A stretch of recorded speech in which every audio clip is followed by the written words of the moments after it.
The Main Intelligence Directorate of the Ministry of Defense of Ukraine has inflicted losses on a Russian provider amounting to over 66 million rubles.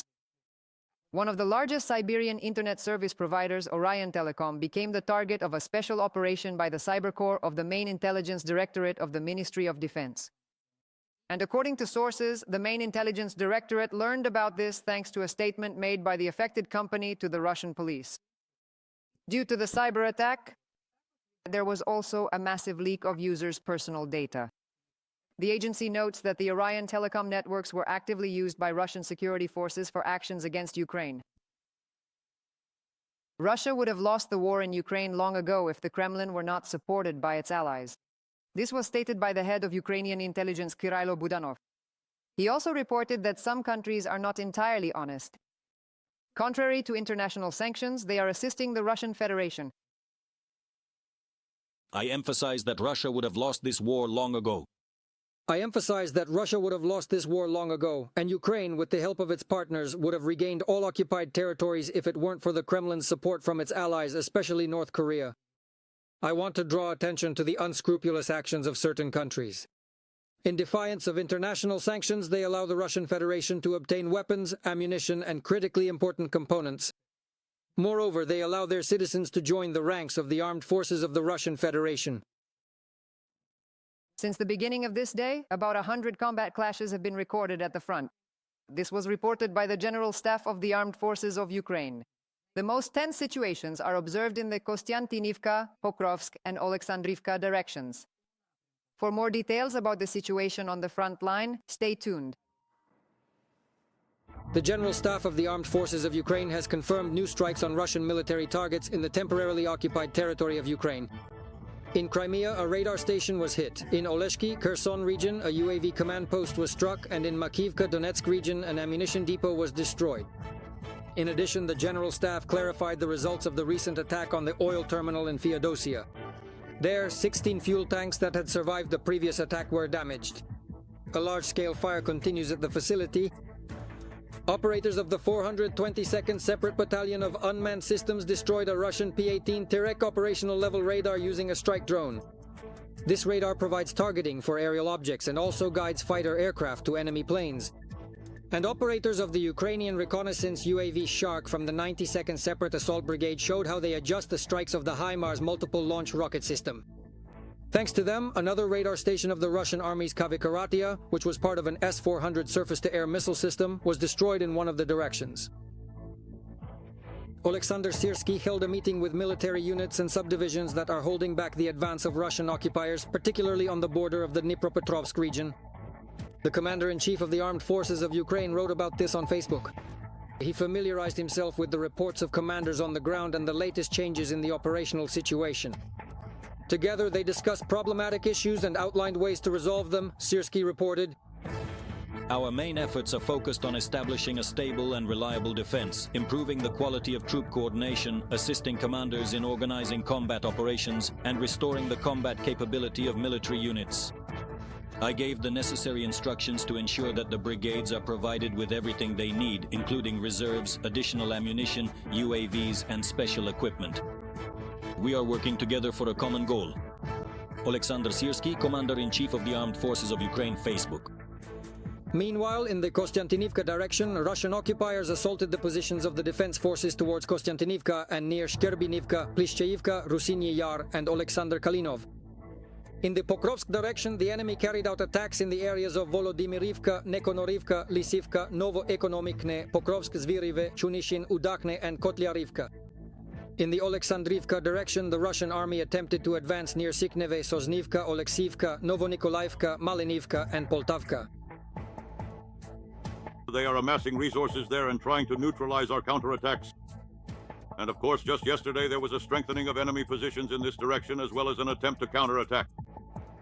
But we are already prepared for such actions. Intense, complex, and difficult combat operations are ongoing. We are also monitoring the Alexandrivka direction, which is another challenging sector. On one hand, the enemy is trying to create, as we say, a southern flank attacking the Kavakrovsk agglomeration, but the main strike is currently directed at the Dnipropetrovsk region. Drone operators from the Pentagon unit of the 225th Separate Assault Regiment struck Russian infantry shelters and enemy personnel. Reconnaissance drones recorded the movement of Russian troops toward their dugouts. After several FPV drone strikes, the shelter along with the group of Russian occupiers who were preparing for an assault was destroyed. In total, over the past day, Ukraine's defense forces eliminated 1,070 Russian servicemen. According to the General Staff of the Armed Forces of Ukraine, the total losses of the Russian army since the start of the full-scale aggression have exceeded 1,126,000 personnel. In addition, over the past day, 3 Russian tanks, 2 armored combat vehicles, 43 artillery systems, 2 air defense systems, and 141 units of enemy automotive equipment were destroyed.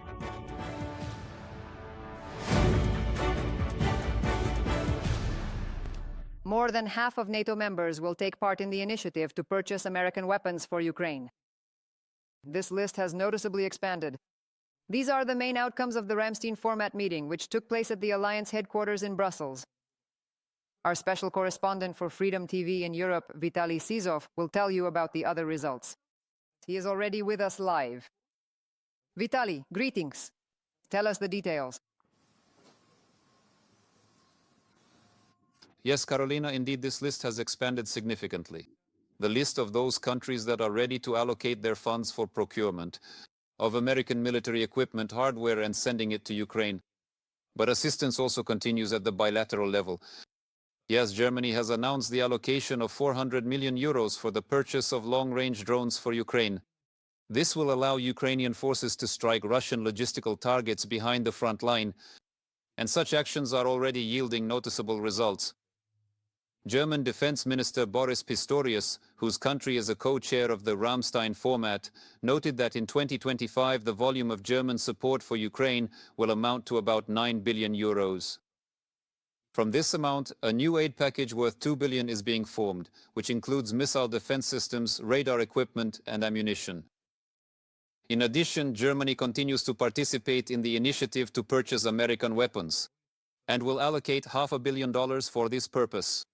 NATO Secretary General Mark Rutte welcomed the new aid packages and especially highlighted the participation of new countries in this American initiative to purchase weapons and send them to Ukraine.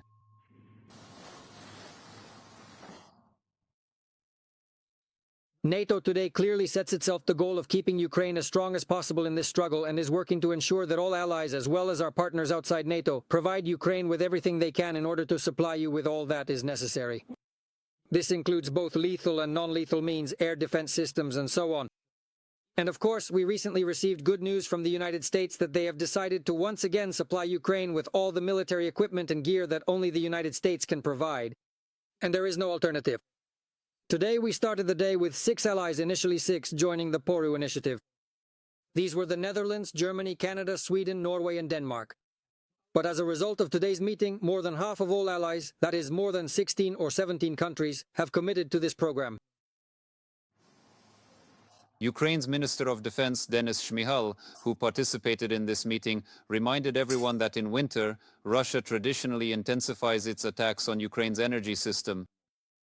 He addressed Ukraine's partners with a request for a winter air defense package that would allow the protection of people and critical infrastructure from Russian attacks. The Ukrainian minister noted that Ukraine is also ready to contribute to the defense of Europe and the defense of NATO member states. We are preparing for a very difficult winter. We understand that Putin will continue his terror, will continue to destroy our energy facilities, our civilian infrastructure. That is why we need more interceptors. And today this was the main focus of our attention. We need to produce Ukrainian drones to create a strike zone, to build a wall of drones in Ukraine and then replicate it on NATO's eastern flank, on the eastern flank of Europe. The US zone has now been officially renamed to the Ministry of War. Hexit threatened Moscow with consequences if it does not enter into real peace negotiations in the near future. Into real peace negotiations. He also called on all allies to support the initiative to purchase weapons for Ukraine. After all, the armed forces of Ukraine are also defending NATO countries and European Union countries. Now is the time to put an end to this tragic war, to stop the senseless bloodshed and to sit down at the table for peace negotiations. If this war does not end, if in the short term there is no path to peace, The United States, together with our allies, will take the necessary measures to make Russia pay for continuing its aggression. If we have to take this step, the U.S. Department of Defense is ready to do its part, in a way that only the United States can. We remain firmly convinced that the most effective deterrent to Russian aggression is first, a capable, lethal, and European-led NATO, and second, capable and reliable Ukrainian armed forces that can defend themselves and thus continue to deter Russian aggression along NATO's borders. And again, peace through strength under the unwavering leadership of President Trump and in particular in cooperation with our European allies, we will bring an end to the war in Ukraine. German Defense Minister Boris Pistorius also announced the launch of a new program that provides assistance in the maintenance and modernization of previously supplied military equipment. The Netherlands announced an additional allocation of 90 million euros for drones for Ukraine, while Norway stated its intention to allocate nearly 6 billion euros next year to support the armed forces of Ukraine. According to the UK Minister of Defence, John Healey, for the past 8 months, which is how long the Ramstein format has been led by the United Kingdom and Germany. Allies have already committed more than £50 billion to Ukraine. Moscow's hopes that Allied support would decrease have not materialized, and the United States is even increasing its involvement in support of Ukraine. Back to the studio. Thank you, Vitaly. We were joined by Vitaly Sizov, special correspondent for Freedom TV channel in Europe.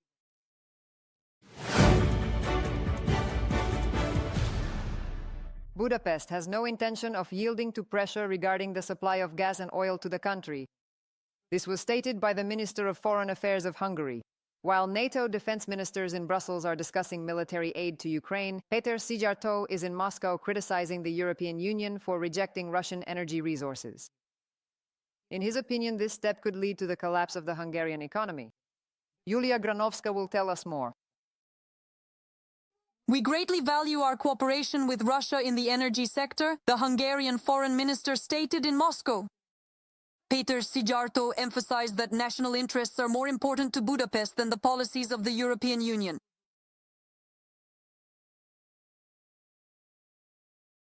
We greatly value our cooperation with our Russian partners and colleagues in the energy sector. Why is that? We have had very good experience. We have never been let down and deliveries have always been fulfilled. When we asked for more, we received more. And when we needed less, we received less. The contracts have always been honored. And I don't understand why we should break off these relations. For the Kremlin, Szijjártó's words became another reason to reproach Europe for severing ties with Russia. At the same time, Moscow stubbornly ignores the real reason for this step, the war against Ukraine unleashed by Russia. Losing the European market turned out to be an extremely painful blow for the aggressor country. That is why the Kremlin, at every opportunity, reminds everyone that they are ready to resume energy supplies. The European Union has set a goal to completely stop importing Russian energy resources by 2027. But not Hungary. Budapest refuses to diversify its supplies and insists on purchasing energy resources specifically from the Russian Federation. In 2021, Hungary signed a 15-year contract with Russia for the supply of 4.5 billion cubic meters of gas annually. However, by 2024, it had already increased its purchases to 7.5 billion. Budapest also depends on Russian oil, most of which is imported from Russia via the Druzhba pipeline. Additionally, one of the Croatian operators supplies oil as well. In 2025, Russia supplied Hungary with more than 3.5 million tons of oil. By the end of the year, Budapest expects to receive up to 5.5 million tons of Russian fuel.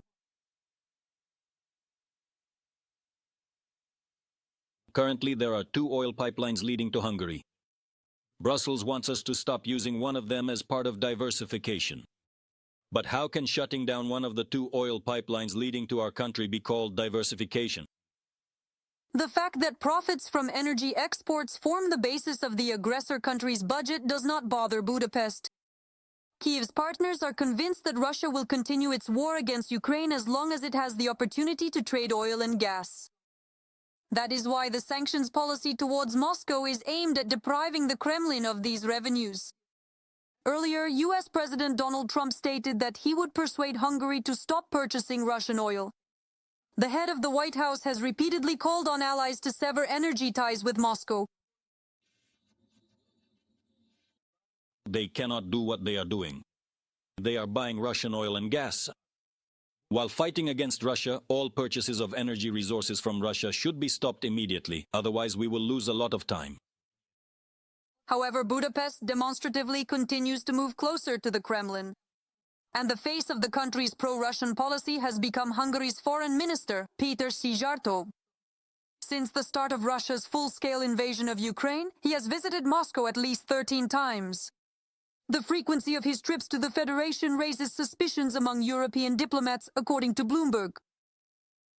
Szijjártó has become the face of Orban's pro-Russian and increasingly anti-Western policy. Even the foreign ministers of some of Moscow's closest allies do not travel to Russia as frequently, while Western partners have severed ties or drastically reduced contact. From the Bloomberg publication, Viktor Orban has repeatedly called for the lifting of sanctions against Russia. In addition, the Prime Minister of Hungary opposes military aid to Ukraine. He publicly rejected the demands of the US president to stop importing Russian energy resources and stated that this would be a disaster for the Hungarian economy.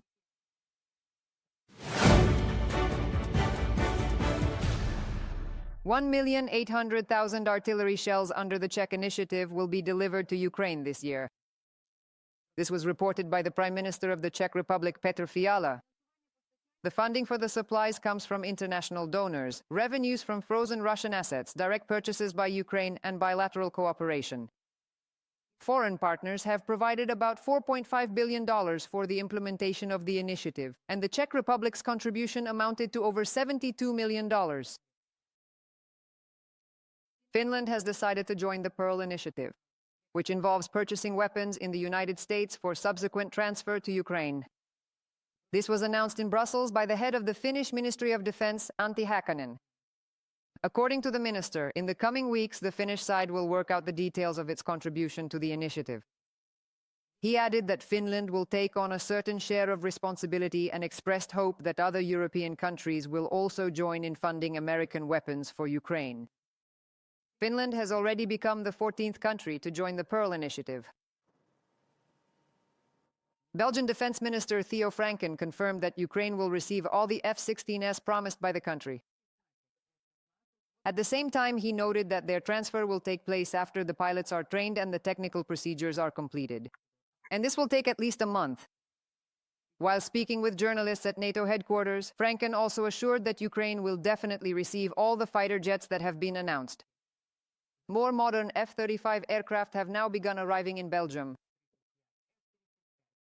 This effectively paves the way for a faster transfer of F-16s to the Ukrainian military. The majority of US senators are ready to support granting President Donald Trump the authority to impose tariffs of up to 500% on Chinese goods. This was reported by US Treasury Secretary Scott Bessent. According to him, 85 out of 100 senators support the White House on this issue. However, a decision will be made only after EU countries follow the example of the United States of America. China not only supports Russia in the war, but through its actions has once again demonstrated how risky it is to be dependent on it, whether it's rare earth elements or something else. If China proves to be an unreliable international partner, the world will be forced to distance itself. The world does not want this. We aim to reduce risks. But such signals indicate a process of separation which, in our view, China actually does not want. China has increased its exports to Russia of cables and batteries for drones. This is evidenced by data from Chinese customs, which was analyzed by journalists from the Washington Post.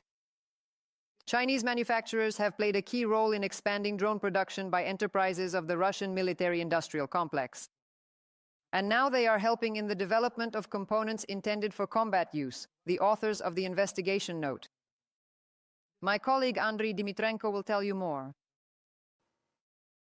China is increasing its supply of drone components to Russia, writes the Washington Post.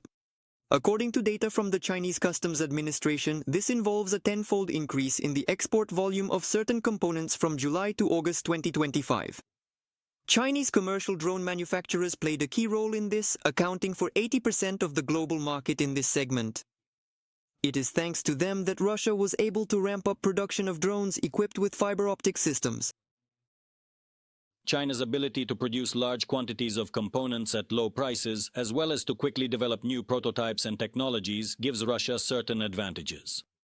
This has serious consequences on the battlefield, since lighter and longer cables have allowed Russia to expand the range of its attacks on territory controlled by Ukraine, according to the Washington Post. The Russian army is increasingly using fiber optic drones as they are less vulnerable to electronic warfare measures, experts explain. According to an investigation conducted by Bloomberg in July 2025, a number of Chinese companies are directly cooperating with Russian military enterprises. This should not be perceived, as it was at the beginning of the war, as simply being transported in suitcases in bags and supplied to Russia. No, this is centralized supply. It is a network, if you will, an organized supply network that operates constantly, like an octopus with its tentacles reaching from different corners of the world. These supplies are delivered to Russian territory. Ukraine's partners are systematically introducing restrictions against enterprises that cooperate with the Russian military-industrial complex. But to achieve a tangible effect, the sanctions lists need to be significantly expanded.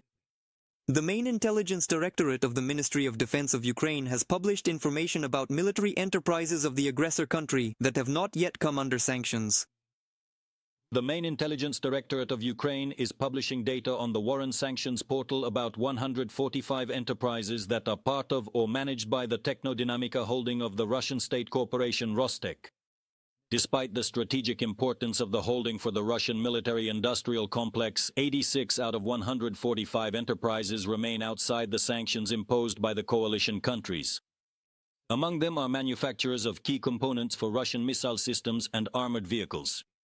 From a publication by the Main Intelligence Directorate of the Ministry of Defense of Ukraine on Facebook. As long as Russia is able to spend enormous sums on continuing the war against Ukraine, it will keep looking for ways to supply its military-industrial complex. Partners of Kyiv are convinced that the problem can only be comprehensively solved by depriving Russia of the ability to finance its aggression. The EU is continuing discussions on the 19th package of sanctions against Moscow. In Brussels, they hope to reach a consensus before the European Council meeting scheduled for October 23, according to EU High Representative for Foreign Affairs Kaja Kallas. We are working on the 19th package of sanctions to increase pressure on Russia in order to end this war. The Russian economy is already weakened, and we are undermining it even further with our sanctions so that the Kremlin will finally stop funding this war. We have 27 countries, 27 different democracies, and that is why discussions are ongoing. On September 19th, the European Commission approved a list of proposals that will form the basis of the new sanctions package. Among them are a complete ban on the supply of Russian liquefied natural gas to the EU by January 2027, an expansion of the sanctions list targeting the shadow fleet of Russian shipping, a ban on operations by Russian banks and financial institutions, including those operating in third countries, as well as measures against foreign companies cooperating with the Russian military-industrial complex.